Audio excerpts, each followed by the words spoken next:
Ito naman si Laika. Hello po, Kuya Will! Bati ka muna, Like. Binabati ko nga po pala dyan yung mga kapitbahay ko sa Narzagueray, Bulacan, yung mga kaklase ko, BSBA, Financial Management sa St. Joseph College, Bulacan, sa mga kaibigan ko, saka sa mga nagpapabate, napapagod na ako. Kaya kung kilala niyo ako, nandito na ako sa Wawawin! Ilan taon ka na? 19, Will! Anong course mo ulit? Ano po, Business Management, major in Financial Management. Asan ang nanay mo? Ano po, nasa bahay. Batiin mo. Binabati ko nga po pala yung napakaganda kong nanay dyan. I love you, Ma! Okay. Sino kasama? Pinapakilala ko nga po pala ang pinakagwapo kong tatay, si Tatay Dadeng! Oh, kumusta paring Will? Mabuti! Ayos na ayos lang. Okay. Tatay Dadeng, ano trabaho? Ay, sa ngayon, wala. Dating OFW. Saan kayo napunta? Sa Saudi. Saan doon?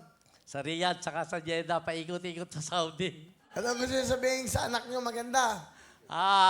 Laika, ang masabi ko lang sa iyo, ay, lagi kang mag-iingat at patuloy akong gumagabay sa iyo. Yun lang, mahal na mahal kita.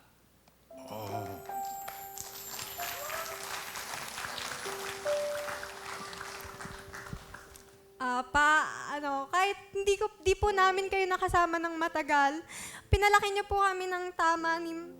Kayong dalawa po ni Mama, pinalaki niyo po kami ng tama. Kahit di po namin lagi kayong nakikita, kasi nga po, lagi po kayo nasa abroad. Lagi pa rin po kayo nakasuporta sa amin. Kahit nagkakandahirap na po kayo, pinagtapos niyo po kaming lahat. Maraming salamat po, Pa. Mahal na mahal ko po kayo. I love you too, anak.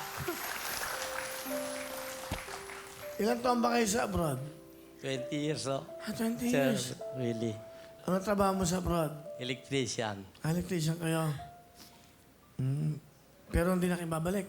Hindi na. Hindi na, 3 taon na ako rito. Pinahinto na ako ng mga anak ko. Ilan ba Kasi sila? tapos na sila eh. Palapakan natin si Tatay Dadeng. 20 years sa ibang bansa, isang OFW na pagtapos ang kanyang mga anak dahil sa pagsikap. Mahirap ang buhay sa abroad, no? Oh, mahirap na mahirap. Lahat ng pasakit nasa iyo. Kaya, patuloy pa rin. Kaya lang, wala na talaga akong magagawa eh, kasi pinahintunan nila ako. Lalo-lalo ngayon, patapos na rin yan, itong buwan na ito. Kaya sabi ko na lang sa kanya, pag natapos ka, kahit naman wala kami, okay lang. Basta, andito lang ako sa tabi nyo.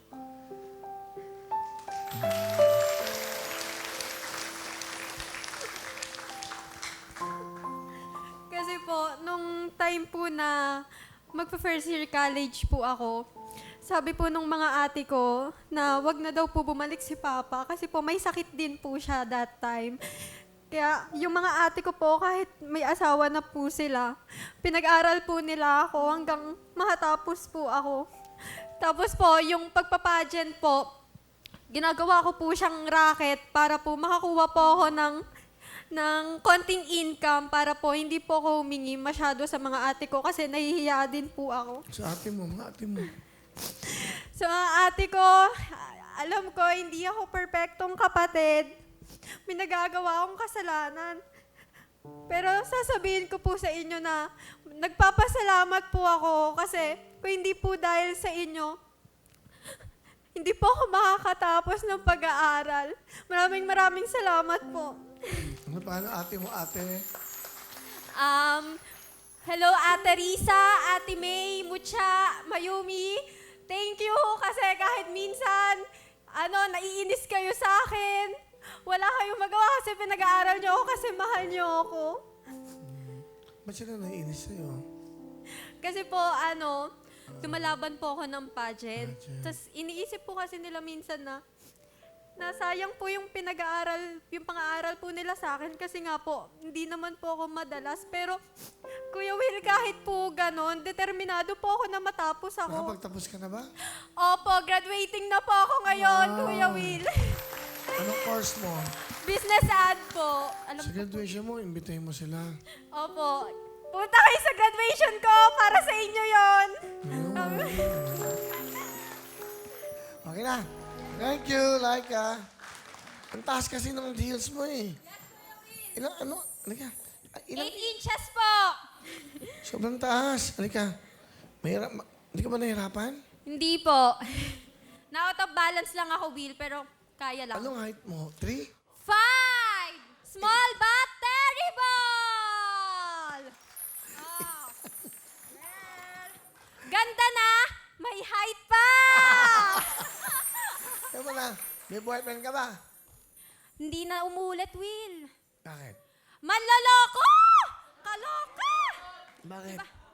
Maganda na, pinagpalit pa sa tsaka. Ilan ba naging boyfriend mo? 2 lang po, yung iba flirt-flirt lang. Hindi po alam ng magulang ko eh. Kanino ka na in love? Sa unang boyfriend mo, pangalawang boyfriend? Ano po, sa una po. Pero syempre, Kuya Will, ngayon na nag-matured na ako, syempre mas iniisip ko na ngayon na hindi lang basta gwapo. Dapat seryoso! Ayan, oh. Ayan mo ka, seryoso naman, ah. Asan ba yan? Oh, bigyan mo ng jacket dyan, bigyan mo ng jacket dyan. Kaibigan ko yan. Oh, pare, suot mo. Pang seryosohan yan. Pang seryosohan yung tsurang yan.